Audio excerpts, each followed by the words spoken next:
Sinepi graudiņš, vārds katrai dienai. Tu turpini pieaugt.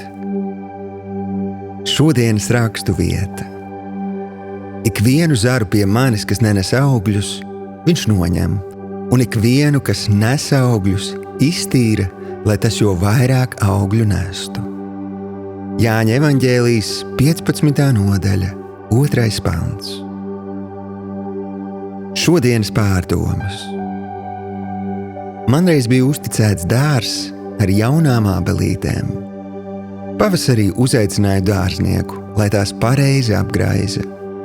Vasaras karstumā tās laistīja ar ūdeni, bet rudenī mazie kociņi bija tik pilni ar āboliem, ka nācās stutēt zarus, lai tie nenolūst. Tā vien likās, ka mazās ābelītes vēlējās kļūt pieaugušas un nest lielus augļus pirms laika. Bībelē lasām par ticības varoņiem, kuru dzīves nesa bagātīgus augļus. Viņu ietekme, vara vai materiālās svētības nebija nejaušība. Tie bija augļi, kas nobrieda pēc tam, kad viņi bija ļāvuši Dievam kā dārzniekam sevi apgriezt un veidot. Draugs, Dievs šodien nedos tev to, ko tu nespēji panest.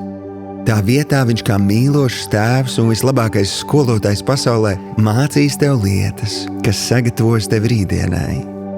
Bet ja kādā brīdī tava ticība būs atraisījusi pārāk smagus augļus pirms laika, viņš piesaistīs palīgus, un tu turpināsi pieaugt. Šodienas lūgšana. Dievs, es tev pateicos, ka tu esi ar mani un rūpējies par mani visu laiku. Patiesi, tu dari visu, lai es pieaugtu un nestu augļus pareizā laikā. Es apņemos būt mācāms un darīt visu kopā ar tevi.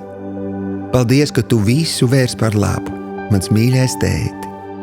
Jēzus vārdā. Āmen.